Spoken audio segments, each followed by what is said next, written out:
अस्सलामुअलैकुम students, my name is Madiha. इस video के अंदर हम लॉजिकल रीजनिंग यानी कि जो नॉन वर्बल इंटेलिजेंस होती है, जो हमारे कम्पिटिटिव एग्जाम्स के अंदर जिसके क्वेश्चंस आते हैं इन पिक्चर्स की तरह के लॉजिकल रीजनिंग के क्वेश्चन, उसको के अंदर जो टाइप है एक सीरीज़ की, उसको हम इस वीडियो के अंदर डिस्कस करेंगे।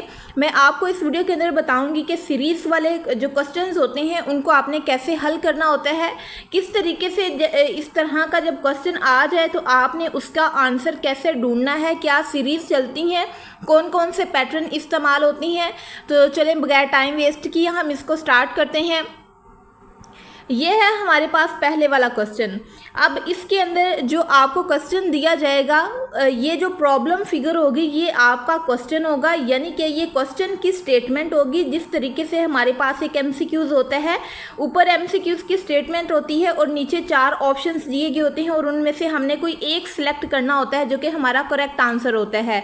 इसी तरह ये जो सीरीज़ का टॉपिक है नॉन वर्बल के अंदर, यानी कि लॉजिकल रीजनिंग के नॉन वर्बल पार्ट के अंदर, तो इसके अंदर ये आपके पास है प्रॉब्लम फिगर, यानी कि ये आपका क्वेश्चन है, ये एमसीक्यूज की स्टेटमेंट है। और ये जो आंसर फिगर है इसके अंदर ये ए ऑप्शन है, ये बी है, ये सी है, ये डी है। इनमें से आपने कोई एक चूज़ करके अपना आंसर बताना होगा। तो ये मैंने आपको बेसिक चीज़ बता दी किस तरीके से आपने क्वेश्चन और आंसर को आइडेंटिफाई करना है। अब हम इस क्वेश्चन की तरफ बढ़ते हैं कि इसके अंदर क्या हुआ है, हम इसको कैसे हल करेंगे।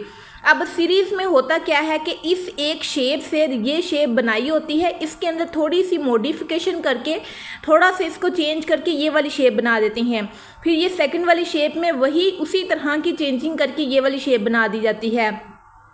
फिर इस शेप के अंदर थोड़ी सी चेंजिंग करके ये वाली बना दी जाती है। और हमने ये जो इन वाली शेप्स के अंदर जो चेंजिंग्स हुई हैं वही चेंजिंग्स इस वाली शेप के अंदर करनी है और आगे एक शेप बना के इन ऑप्शंस में से बताना है कि कौन सी शेप बनती है। ये होता है बेसिकली सीरीज़ के अंदर। तो अब हम देखते हैं इस एमसीक्यूज़ के अंदर हुआ क्या है बेसिकली। तो ये जो आपके पास पहली फिगर है, आप सबको पता है कि ये सर्कल है और सर्कल के अंदर एक एक डॉट लगा हुआ है। अब ये जो चीज़ चेंज हो रही है वो ये है सर्कल के बाहर जो लाइनें लगी हुई हैं, ये जो लाइनें लगी हुई हैं ये चेंज हो रही हैं। अब जो हमारे पास पहली फिगर है उसमें कितनी लाइनें हैं टोटल, हम इनकी गिनती करेंगे। 1 है, 2 है, 3 है, 4 है, 5 है, 6 है, 7 है, 8 है और 9 है। 9 इसमें टोटल लाइनें लगी हुई हैं। अब इसके अंदर उन्होंने क्या किया है, एक लाइन को कम कर दिया है और इसमें 8 लाइनें कर दी हैं। एक ये लाइन है, एक ये लाइन है, एक ये है, 3 हो गई, 4 हो गई, 5 हो गई, 6 हो गई, 7 होगी, 8 होगी। यानी कि ये जो छोटी लाइनें लगी हुई हैं ये एक एक कम हो रही है। इसी तरह जब हम इससे ये आगे वाली शेप बनाएंगे तो हम मज़ीद एक और लाइन कम कर देंगे और जब आप इस वाले गोल दायरे की गिर्द लाइनों को काउंट करेंगे तो ये 7 होंगी और इसकी जब आप लाइनों को काउंट करेंगे तो ये 6 होंगी। अब हमें पता चल गया है कि एक एक लाइन कम हो रही है, इसलिए जब हम आगे वाली शेप बनाएंगे तो ये एक ऐसा हमारे पास गोल दायरा होगा, सर्कल होगा जिसके गिर्द 5 लाइनें लगी होंगी, वो हमारा करेक्ट आंसर होगा।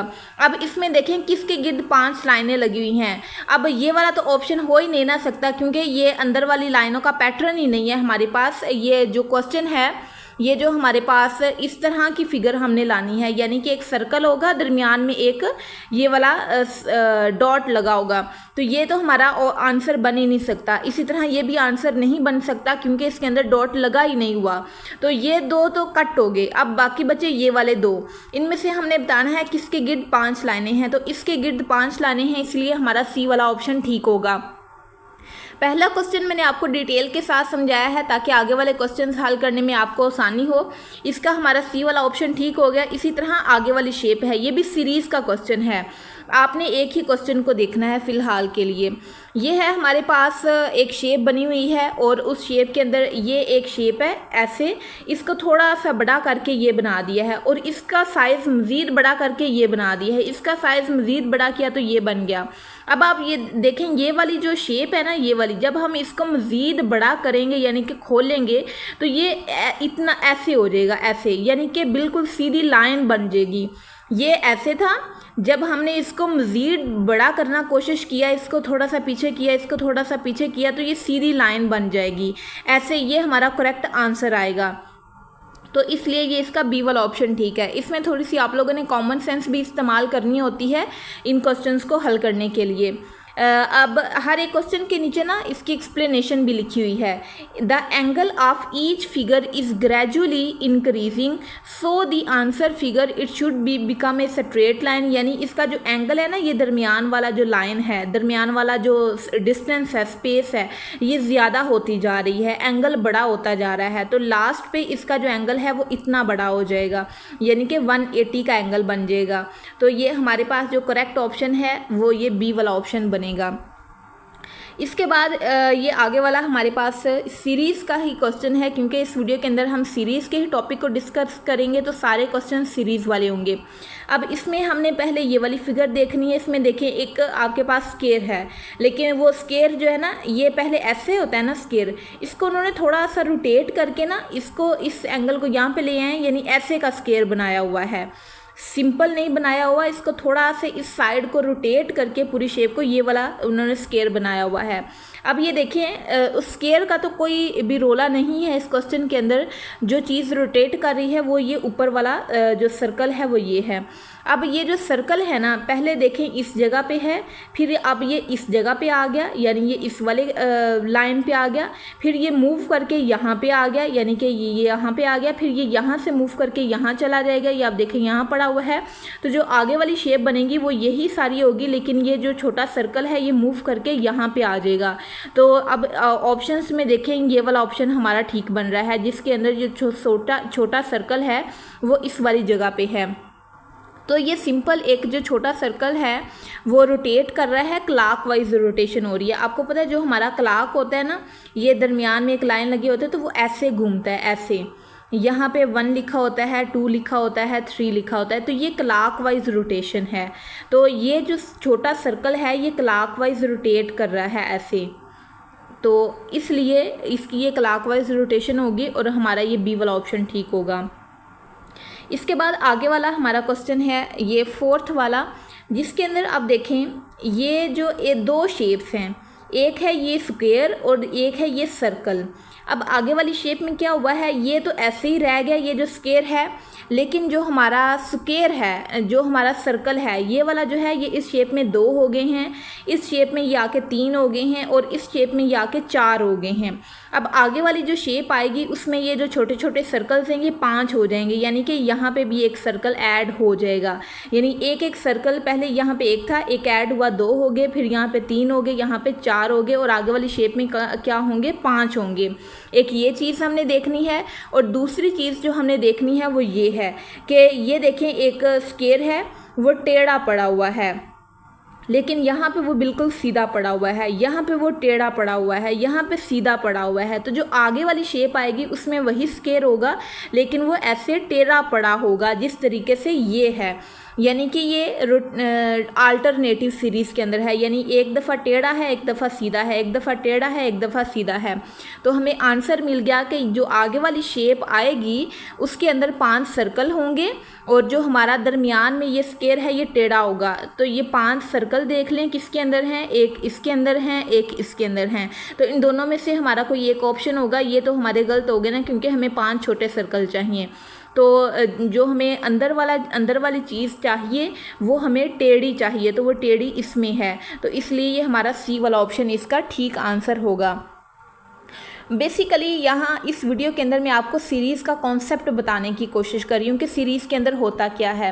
सीरीज़ के अंदर बेसिकली एक शेप से दूसरी बनी होती है, दूसरी से तीसरी बनती है, तीसरी से चौथी बनती है और चौथी से आगे हमने कोई एक 5वीं बनानी होती है और इन ऑप्शंस में से एक सिलेक्ट करना होता है जो करेक्ट होता है हमारी अकॉर्डिंग। तो इसी सीरीज़ का हम आगे वाला एक मज़ीद क्वेश्चन देखते हैं। ये आप देख सकते हैं, ये एक स्क्वायर है, ये स्क्वायर उल्टा पड़ा हुआ, उल्टा नहीं, उसको टेढ़ा करके दिया हुआ है इस शेप के अंदर, और फिर ये एक सीधा स्क्वायर है, फिर ये उल्टा स्क्वायर है, ये सीधा स्क्वायर है। तो हमें पता चल गया कि जो आगे वाली शेप आएगी उसके अंदर इस तरह का हमारे पास रोटेटिंग स्क्वायर होगा। आप ये देख सकते हैं कि इसमें सीधा है, इसमें रोटेट करके उन्होंने स्क्वायर दिया हुआ है, इसके अंदर बिल्कुल सीधा स्क्वायर पड़ा हुआ है। तो जो इसके आगे वाली शेप आएगी ना वो इस तरह की आएगी। ये हमें पता चल गया। अब हमने देखना है कि इसके अंदर ये जो चीज़ है, ये जो छोटा साइन बना हुआ है, ये किस तरीके से आया है। तो ये आया है, ये आप देख सकते हैं, इसका फेस है ऐसे, और इसने क्या किया, अपनी एंटी क्लॉकवाइज रोटेशन की। एंटी क्लॉकवाइज जब आप इसने रोटेशन की तो ये इस तरीके की रोटेशन बनेगी, यानी ये जो फेस इस साइड को था ये ऊपर की साइड को चला जाएगा। ये देखें, ये ऊपर की साइड को आ गया। अब ये चूंकि ऊपर की साइड को है तो ये इस तरफ को अपनी रोटेशन करेगा, यानी ये जो पूरी की पूरी शेप है ना ये इस तरफ को घूम जाएगी। तो ये पहले इस तरफ को थी, जब ये इस तरफ को पूरी की पूरी घूम गई तो ये ऐसे आ जाएगी। फिर जब ये घूमेंगी बिल्कुल इस साइड को तो ये ऐसे आ जाएगी। तो सिंपल ये इसकी चार जो हैं वो शेप्स बन रही हैं। पहले ये ऐसे है, फिर ऐसे है, फिर ऐसे है, फिर ऐसे है, यानी ये रोटेट करके अपनी ये शेप बना रहा है, ये रोटेट करके ये शेप बना रहा है, ये खुद को रोटेट करके ये शेप बना रहा है।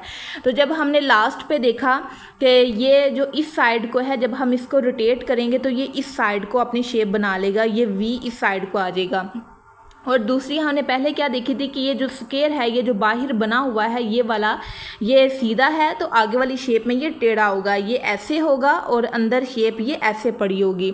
तो अब देख लें यहाँ पे हमारा क्या ऑप्शन ठीक बनता है, ये वाला हमारा ऑप्शन ठीक बनता है। आई होप सो कि आपको इसकी समझ आ रही होगी। कोई भी चीज़ अगर कंफ्यूज करे तो आप उन्हें कमेंट बॉक्स के अंदर मेरे से पूछ लेना है। अब ऊपर जो मैंने क्वेश्चन करवाया ना आपको, ये बहुत इजी थे। अब ये थोड़ा सा डिफ़िकल्ट क्वेश्चन आ गया, थोड़ा सा ट्रिकी है, डिफ़िकल्ट नहीं है। अब इसके अंदर आपने देखना है, पहले ऊपर से इसका पैटर्न देख लेना कि ये क्या हो रहा है।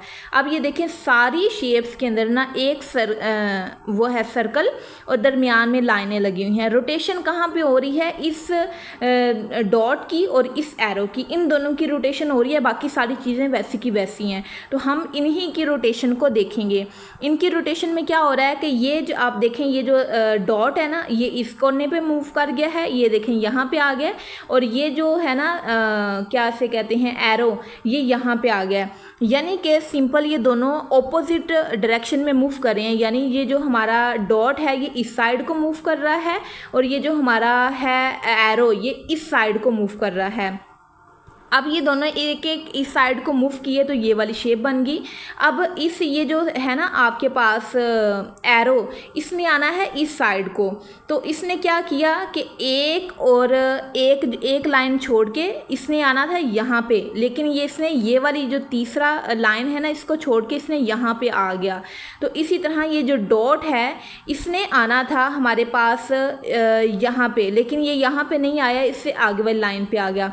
मतलब ये कि ये जो हमारे पास एरो है ये इस साइड को मूव कर रहा है, जो सर्कल जो डॉट है वो इस साइड को मूव कर रहा है। लेकिन पहले उन्होंने एक लाइन छोड़ के अपनी पोजीशन बनाई, यहाँ पे उन्होंने अपनी एक लाइन छोड़ के पोजीशन बनाई। जब ये यहाँ पे आए तो दो लाइनें छोड़ के अपनी पोजीशन बनाई। जब ये यहाँ पे आ गए तो इसी डायरेक्शन के अंदर उन्होंने अपनी 4 लाइनें छोड़ के पोजीशन बनाई। तो जो आगे वाली फिगर आएगी उसके अंदर वो अपनी 5 लाइनें छोड़ के फिगर बनाएंगे। अब मैं आपको ये 5वीं फिगर से छठी फिगर बना के दिखाती हूँ। ये एरो है इस वाली लाइन पे। अब हमें पता है कि जो एरो है इसने मूव करना है आगे वाली लाइन पे, यानी कि इस साइड को इसने मूव करना है।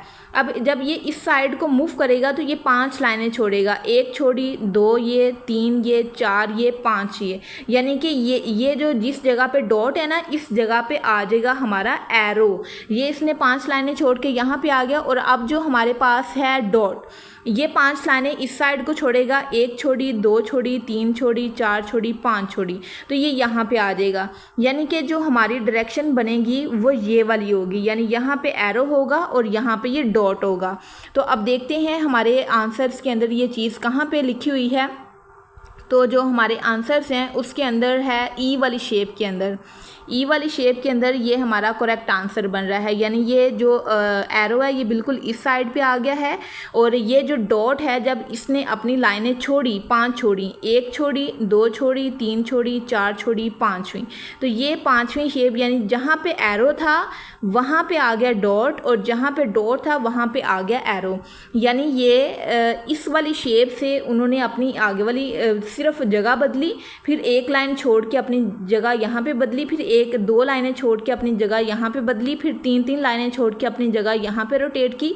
अब आगे ये चार चार लाइनें छोड़ के अपनी जगह यहाँ पे रोटेट करेंगे तो हमारा आंसर ये वाला बन जाएगा। आपने क्या करना है, इस क्वेश्चन का स्क्रीनशॉट लेना है, और स्क्रीनशॉट लेने के बाद आपने ये चीज़ पढ़नी है। ये जो इसकी एक्सप्लेनेशन लिखी हुई है ना, ये आप लोगों ने पढ़नी है। एक चीज़ क्लॉकवाइज रोटेट कर रही है और एक चीज़ एंटी क्लॉकवाइज रोटेट कर रही है, और रोटेट करने के बाद ये अपना आंसर बना रहे हैं। जब तक आप लोग खुद इसको रीड नहीं करेंगे आपको समझ नहीं आएगी। सो आप लोगों ने इसको 2 से 3 दफ़ा खुद रीड करना है, इंशाल्लाह समझ आ जाएगी। इसके बाद ये बहुत ही इंटरेस्टिंग सा क्वेश्चन है, और इसमें एक चीज़ क्लॉकवाइज मूव कर रही है और दूसरी चीज़ देख लेते हैं अभी इसको। ये है हमारे पास ए वाली फिगर। अब सब में देखें 2-2 सर्कल हैं, वो तो चेंज नहीं हो रहे। जो चीज़ चेंज हो रही है वो ये है अंदर की चीज़, यानी कि ये जो ऐसे लाइनें बनी हुई हैं, एक जो है वो फील्ड है, एक जो है वो ब्लैंक है। और जो फील्ड है, एक पिक्चर में इस साइड वाली फील्ड है, दूसरी शेप जब बनी तो ऊपर वाली फील्ड होगी, तीसरी शेप बनी तो ये नीचे वाली फील्ड है, फिर चौथी शेप बनी तो ये वाली फील्ड हो गई है। यानी कि ये अल्टरनेटिवली एक दूसरे के साथ फील्ड हो रही हैं। अब ये देखें, ये वाली जो शेप है ये इस तरीके की बनी हुई है, यानी कि ये ऐसे है। और फिर इसने क्या किया, खुद को रोटेट किया इस साइड पे, यानी कि इसने अपने आप को रोटेट किया एंटी क्लॉकवाइज। जब इसने ये जो सारी की सारी शेप है ना, इसको आपने इस साइड को मोड़ देना है, इस साइड को आपने पूरी की पूरी शेप को रोटेट कर देना है। जब इसको आप रोटेट करेंगे तो ये ऐसी आपके पास बन जाएगी, यानी कि ये बिल्कुल इस तरह की शेप बन जाएगी आपके पास, बिल्कुल सीधी ऐसे। तो ये बिल्कुल सीधी बन गई। जब आपने इसको मज़ीद रोटेट किया तो ये थोड़ी सी इस साइड को टेढ़ी होगी। जब आपने इसको मज़ीद रोटेट किया तो ये ऐसे सीधी होगी। जब आपने इसको मज़ीद रोटेट किया तो ये इस साइड को होगी। अब आप इसको मज़ीद रोटेट करेंगे तो ये ऐसे इतनी रोटेट हो जाएगी, यानी कि ऐसे सीधी आ जाएगी। और जब ये सीधी आएगी तो इसका जो हमारे पास पोर्शन है वो ऊपर वाला होगा हमारे पास, क्या उसे कहते हैं, ब्लैंक होगा, और नीचे वाला वाइट होगा। क्योंकि इसके अंदर देखें, ऊपर वाला फील्ड था, नीचे वाला ब्लैंक था। तो हम इसका उल्ट करेंगे आगे वाली शेप के अंदर, जो कि सीक्वेंस पीछे के अंदर होता आ रहा है। अगर ऊपर वाली शेप ब्लैंक है, नीचे वाली शेप फील्ड है, तो अगली शेप में ऊपर वाली फील्ड होगी, नीचे वाली ब्लैंक होगी। तो इसी आप जब चीज़ को, अल्टरनेटिव चीज़ को फॉलो करते हैं, तो जब आपने इसको आगे रोटेट किया तो ये इस तरह का रोटेट हुआ। और इसमें आप देखें कि ऊपर वाली चीज़ फील्ड है, नीचे वाली ब्लैंक है। तो हमने आगे वाली शेप में इसका उल्ट करना है, यानी कि ऊपर वाली शेप को खाली रखना है और जो नीचे वाला हिस्सा है उसको आपने फील्ड करना है। तो ये करने के बाद हमारे पास सी वाला ऑप्शन इसका ठीक बनता है। आई होप सो कि आपको ये सीरीज़ वाले क्वेश्चंस की समझ आई होगी। सीरीज़ में बेसिकली जिस तरीके से ये वाली शेप को ये वाली बनाई होती है, ये से ये बनाई होती है, फिर ये तीसरी से चौथी, चौथी से पाँचवीं, तो हमने इसी सीक्वेंस को फॉलो करना है और पाँचवीं से आगे हमने छठी शेप बनानी होती है। ये बेसिकली पर्पज़ होता है सीरीज़ का। आई होप सो कि आपको इसकी समझ आई होगी। किसी भी चीज़ की समझ नहीं आई तो आप कमेंट बॉक्स में कमेंट करके पूछ सकते हैं। मिलते हैं नेक्स्ट वाले टॉपिक की वीडियो में, तब तक के लिए अपना ख्याल रखिएगा। अल्लाह हाफिज़।